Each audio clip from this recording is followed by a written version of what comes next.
Lundi 1er mars, démarrage effectif de la vaccination contre la maladie à coronavirus en Côte d'Ivoire. Initialement prévu commencer le 15 mars prochain, les doses du vaccin sont arrivées plus tôt, ce qui suscite le changement de date selon Mamadou Samba, directeur général de la santé. 504 000 doses de vaccination seront administrées à 70% des populations cibles sur toute l'étendue du territoire. Nous commençons par le personnel de santé et les forces de défense et de sécurité et les enseignants. Nous avons décidé de faire la vaccination au centre de vaccination que nous avons créé, qui est au Palais des Sports. Ensuite, nous aurons une seconde phase où seront concernées toutes les personnes âgées de plus de 50 ans et ceux porteurs de maladies chroniques. Enfin, une dernière phase, la phase la plus grande, concernera toutes les personnes âgées de plus de 18 ans à 49 ans, de sorte qu'on puisse couvrir l'ensemble de la population. La Côte d'Ivoire reste le deuxième pays africain après le Ghana à lancer sa vaccination dans le cadre du dispositif COVAX. Ce sont au total plus de 19 millions de personnes qui seront vaccinées, soit 69,3% de la population.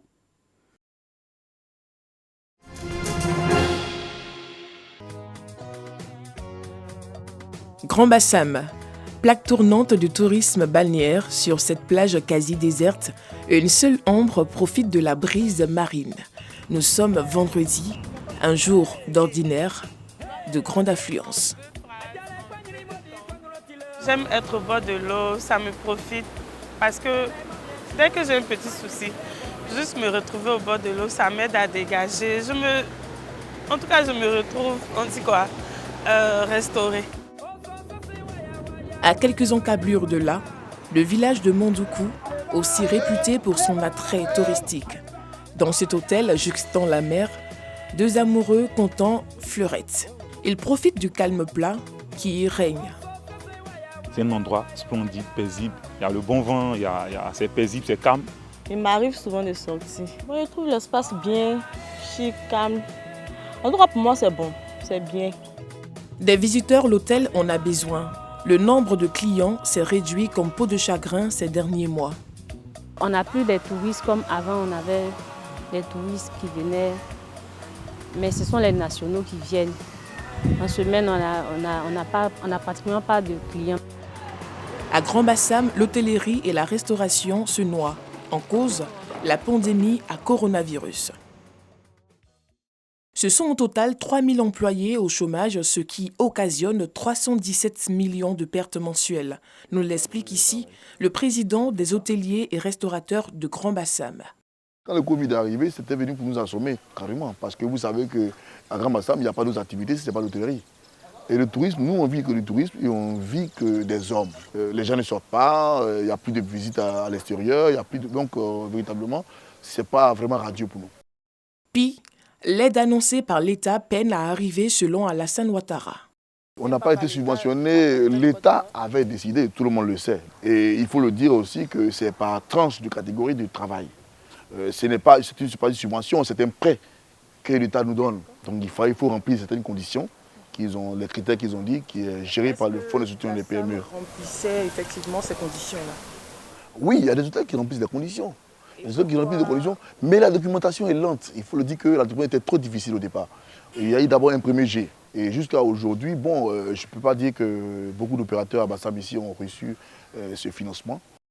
Selon la Fédération nationale de l'industrie touristique de Côte d'Ivoire, regroupant 2557 entreprises, à savoir les agences de voyage, les établissements d'hébergement, les restaurants et maquis, les loueurs de véhicules, l'artisanat d'art et les guides du tourisme. Le secteur a enregistré une perte de 348 milliards de francs CFA en 2020. Plus de 1800 entreprises ont mis la clé sous le paillasson. C'est plus de 5000 emplois directs et indirects impactés. L'industrie du tourisme n'a bénéficié que de 14% de l'aide octroyée aux PME dans le cadre du plan riposte contre la Covid-19, ce que déplore la Fénintoursi. Plateau, immeuble Postel. Nous avons rendez-vous avec le premier responsable du tourisme. Le ministre confirme le sinistre subi par le secteur. Ces chiffres sont plus alarmants. plus de 400 milliards de francs CFA de pertes au premier trimestre 2020.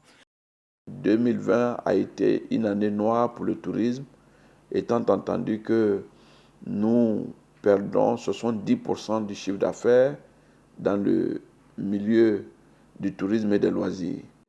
Sur la question de l'aide financière apportée aux acteurs, le ministre est formel.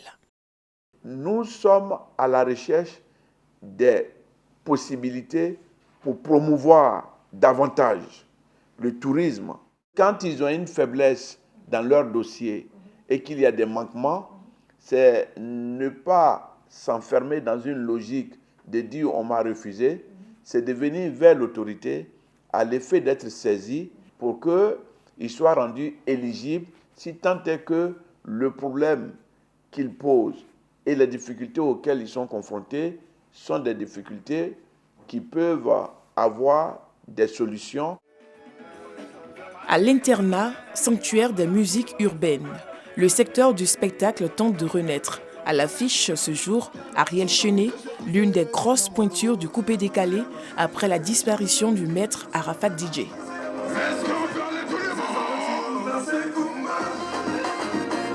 Aimé Zébier, propriétaire de l'espace, a mis les bouchées doubles. Objectif, tourner la page des mois de galère occasionnés par la pandémie.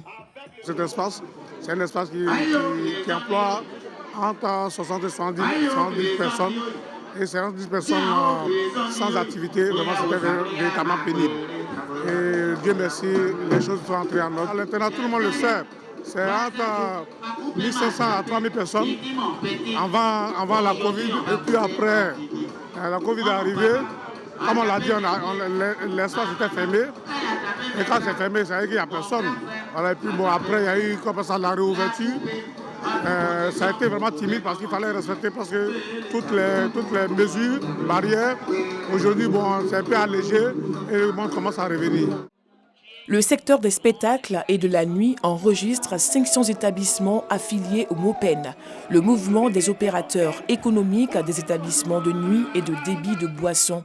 Selon son président Serge Brie, le secteur a enregistré 15 milliards de pertes rien qu'en 5 mois.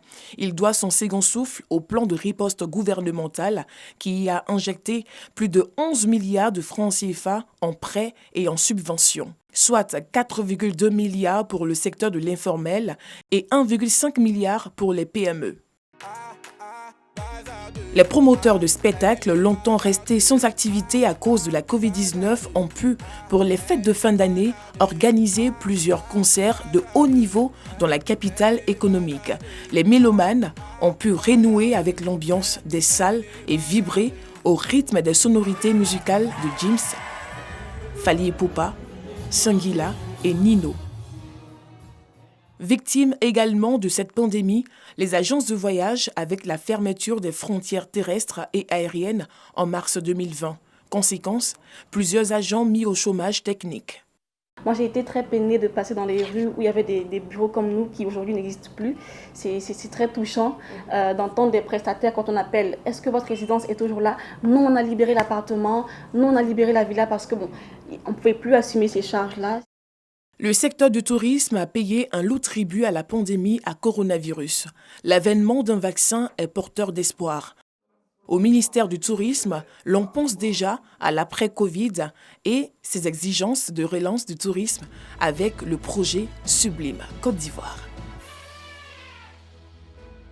Plus que jamais, nous sommes persuadés que Sublime Côte d'Ivoire est la réponse à cette crise sanitaire qui a mis à genoux bien des économies. Il y a à voir et à revoir avec la Côte d'Ivoire parce qu'il y a des choses qu'on ne peut trouver ailleurs qu'ici. C'est l'authenticité africaine au plan culturel, au plan artisanal et au plan de la faune et de la flore, que dis-je, au plan de la biodiversité.